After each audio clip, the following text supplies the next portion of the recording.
So in this video, I'll be sharing two very interesting credit card setup questions from you, the community. The first question comes from Matt, who was wondering if there was a better cashback setup for high spenders in the food category than the American Express, Charles Schwab Platinum, and Gold card combinations to earn an equivalent 4.4% cashback. And of course, we can't forget about the US Bank Smartly card rumors going on right now. And Nicopoli asked me, what would happen to my core credit card setup as it's heavily dependent on both the Altitude Reserve and the Smartly credit cards? There's a lot of great learning points both with these questions and with the discussion that follows afterwards. So with that being said, let's just jump right in. So Matt Frost left me a question and he said, 2 live streams in 2 weekends, you are putting in some overtime, and that is for sure. Quick question. Any thoughts on the Charles Schwab Amex Platinum and combining it with the Amex Gold to get a 4.4x cashback equivalent set up for groceries and dining? I saw Dave Hansen talk about using the setup and assuming you can offset the fees through normal credit cards usage. Is this the simplest and most effective cashback setup for high spending, which is more than $15K combined on dining and groceries? Is there a better option now that the US Bank Altitude Reserve is not on the table? And so that's a good question. I would say if any of you have a better idea of a setup that would work better than this, definitely drop it down in the comments so we all know about it. I do have some strong opinions about this setup and Amex in general. But to start, let's kind of figure out what I would think about for Amex for cashback. So generally speaking, I wouldn't recommend using Amex for cashback. First of all, their MR points are very valuable for other things like international first and business class travel. When you sign up for Amex, that should be the reason why you're signing up for Amex. Now, there are certain exceptions, right? So if you feel like you just want the welcome offers and you don't have any plans for travel, the MR points they're worthless unless you use them. So if you need to use them, then use them for cashback if you have to. But I would say that if you plan on taking a trip in the next 1 to 3 years internationally and you want to do it in first and business class, just saving those points is maybe just worth it for that reason. There are also a lot of different cashback options for other banks too. And so I would use those banks instead as opposed to American Express for cashback. I also, you mentioned in the question that is this the simplest cashback option for high spenders? And I would just say that Amex is not an issue I would consider to be simple. As we all know, they're raising annual fees, putting more statement credits on the cards, they're giving you more benefits, but you have to do more work to make it worth it for you because those annual fees they're increasing so much.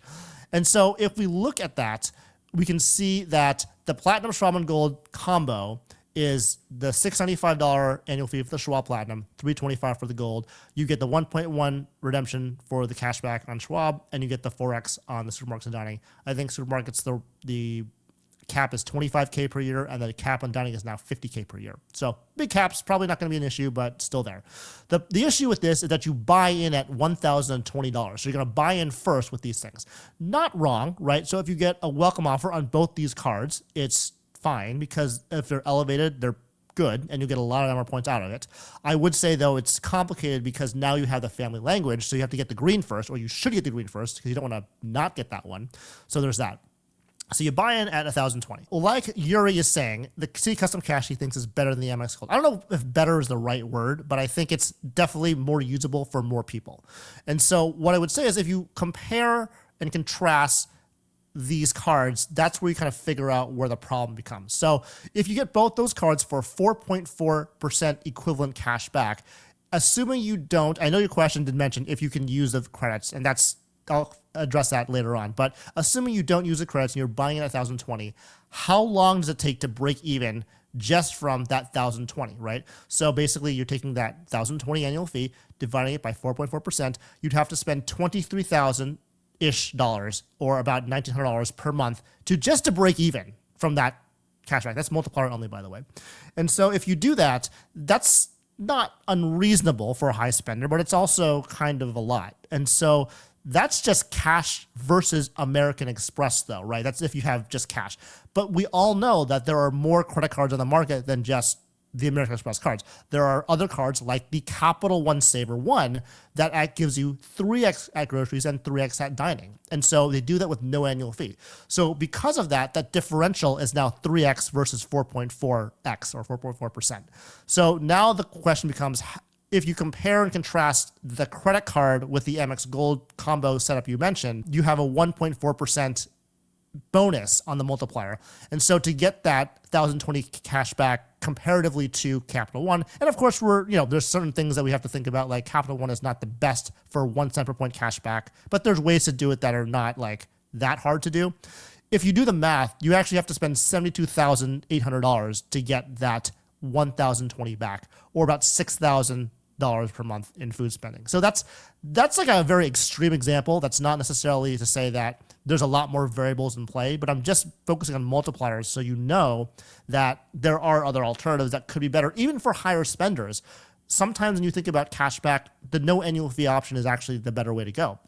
And so the one things I want to say about that analysis is that, of course, we don't take advantage or don't take into account those welcome offer values. So, of course, if you do this, if you have a green card already, and then you get a gold and a Schwab Platinum, knowing that you can't get a vanilla Platinum offer, by the way, because you can't do that either, because there's family language both for green, gold, Platinum, and Platinum Schwab, Platinum Morgan Stanley, and Platinum regular. If you had, assuming you got all the things you wanted to get, and then you got a gold offer and a Platinum offer, the welcome offers are high enough that it still would make sense. So I think if you want to do that for a year, that would be totally fine, and you'd get a lot of value from that setup. But after that first year, you're going to look at those numbers that I just showed you, and that's where you're going to be at. And if you don't make value of those statement credits. And the reason why I didn't put the statement credits as an analysis is because everyone values those statement credits differently, because some people actually use them. Some people go out of their way to use them. And then also lounge access does factor into that equation too. So for example, someone like myself, I use lounges maybe 3 to 4 times a month. That's going to be a much different valuation than someone who uses it 3 to 4 times a year.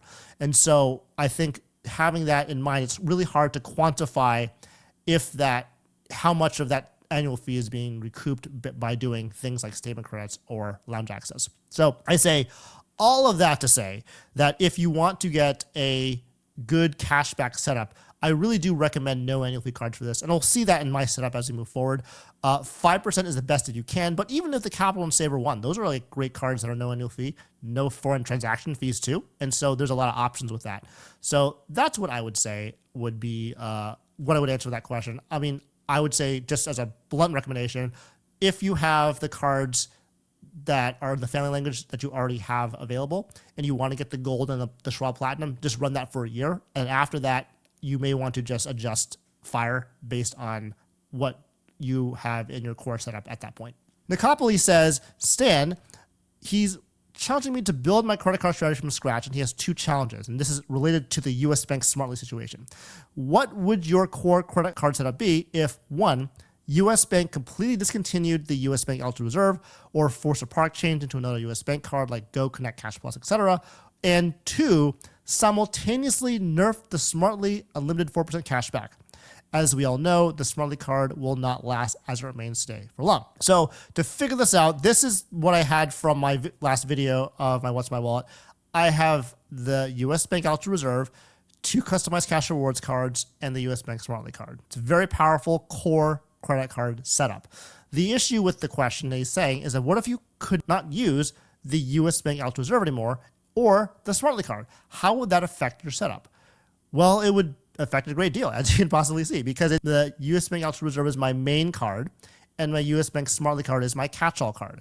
And so if those 2 cards were to disappear, this is what the card setup would look like. And so again, we're going to keep those 2 customized cash rewards cards, and I've become very, very bullish on these PayPal debit MasterCards, and hopefully they last for a while. Again, we mentioned them earlier on in this live stream.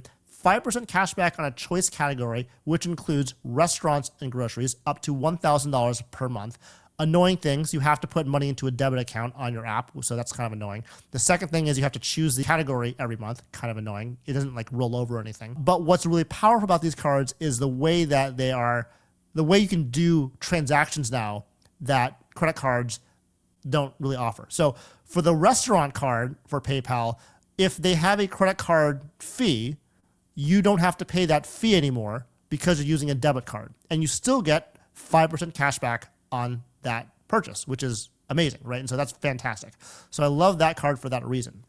For the 5% PayPal grocery MasterCard, that can be used for groceries, obviously, but it also works at Target, Walmart, and Costco. And there's like really no issues with that. Now, online purchases, I don't think they work that way. But if you go in person to these grocery stores, that is ridiculous, right? So that's going to be basically what I would cover most of my categories with. Now, you can see this setup will not have a main card. And Nicopoli is here saying, thanks for taking my question. I can't stay the whole time, but I'll catch a replay. You are the man. No problem. It'll be on the replay here for you, so don't worry about that. The next thing is the catch-all card. So this is the question. If the Smartly card went away, I would probably default back to the Bank of America catch-all credit card. You know, it's not the best card. There's the Robinhood Gold card, which is 3x cashback, but I'm not on a wait list, and I don't use Robinhood, so it's really not for me. This is going to be a little bit better than that Alliant Credit Union Visa card with 2.5% cashback, up to $10,000 per spend per billing cycle. The thing about this card, though, is if I have currently a Premium Rewards Elite credit card, and so I've heard that if you product change that card down to a no annual fee version, like the Unlimited Cash, the Travel Rewards, or the Customer Cash Rewards card. Travel Rewards we can take out because it already has no foreign transaction fees. If you do one of those two cards, the CCR or the Unlimited Cash, that card becomes that card, but it has a caveat at also having no foreign transaction fees, which I know that card typically does. But as a product change from Premium Rewards or PR Elite down to this card, supposedly that should happen, and you'll know that by looking at the pamphlet they give you, they send you in the mail or something. It'll have no mention of foreign transaction fees, and so that's what I would plan on doing. It's actually what I think I may do just no matter what, just because I'm kind of done with the Premium Elite card at this point. I'm gonna probably take that card next month, which is when my annual fee comes up, and just downgrade that to the UCR, and then I'll figure out personally if I get FTFs or not. And if it's a big deal, there's FTFs, I may just PC that back to a TR or a Travel Rewards card or something like that. I just want to have a no foreign transaction fee catch-all card. And that's how I would use my core credit card setup if there was no US bank. Now, here's the thing. Nicopoli is smart because he figured that out already. So he had a second follow-up question, and he says, since your answer will likely be to fall back on the Bank of America system heavily, the second challenge is, what would your core credit card setup be in addition to the US bank changes as described previously? So if they decide to get rid of the Platinum Honor system, which is not going to happen, by the way, less likely obviously, what would I do? So he's saying no US bank, no Bank of America. So basically, if I have no US bank and no Bank of America, I don't have a core credit card set up anymore. So I have to pretty much redesign it from scratch. And so I have not, by the way. Ian M says, have you ever thought about getting the US Bank leverage card? I actually am not familiar with that card off the top of my head, so I'm just going to look into that. But thank you for the suggestion. Maybe it'll be helpful, maybe it'll not. I have to look into it. Let's go. Matt Frost is Nicopoli just out here destroying my entire wallet. Yep. Well, that's why it's a challenge, right? Because you have to rethink, what would I do in these situations? Because, if it's not there, there's definitely going to be some changes to what I'm doing. And so if that were the case, this is what that setup would look like. And so you can see it's changed a little bit. I now have 4 specialty cards. I have a main card, and I have a catch-all card, right? And so we still keep the PayPal cards, by the way. Great cards to have, very easy. I have 2 of them because I have one and my wife has one, and so it works out pretty well. You can't have 2, but if you have a player or 2, it works out pretty well. Obviously, City Custom Cash will be there for the gas purchases. That card, it's a nice card because you have a lot of good options. The only issue is that cap is so low now at $500 per month comparatively to other cards. And so having it around is good, but just choose a category that would fit under that cap. Autograph, love that card. The issue is that I don't have a travel or transit card, and that would be what I would go for that particular purpose. I do most of my online shopping through Amazon, and so this would be just fine to do the 5% Amazon Prime card for me. And then, of course, I would actually dip in my toe into a credit union card and go for the Alliant Visa Signature card for that 2.5% cashback on all purchases. I think you need to have $1,000 in the checking account, and it's also capped at $10,000 per month, which is a cap that I'll never really hit, so that should be fine. So if you look at this setup, you can see that it's very cashback heavy. There is that Wells Fargo card that I could use for points. I'm actually moving towards, even with this hypothetical scenario, I'm moving towards a situation where I'm using all of my spending cards as cashback cards. I don't think that the amount of spending that I do is going to really make a meaningful hit in travel points. The meaningful hit you get is going to be for applying for elevated welcome offers on those travel cards. So what, for example, Uncle Luke is doing is the best way to maximize spending because you're getting welcome offers consistently and you're really getting a lot. But I wouldn't make my core setup that way. I would just make my core setup just cashback cards I can just redeem really quickly for those little plinkers that will, boost my checking account balance by just a little bit. So that's kind of how I've kind of evolved my used to be a hybrid core credit card setup is now just a cashback equivalent credit card setup. And now it's become more of a hybrid portfolio as opposed to a hybrid setup for the core setup.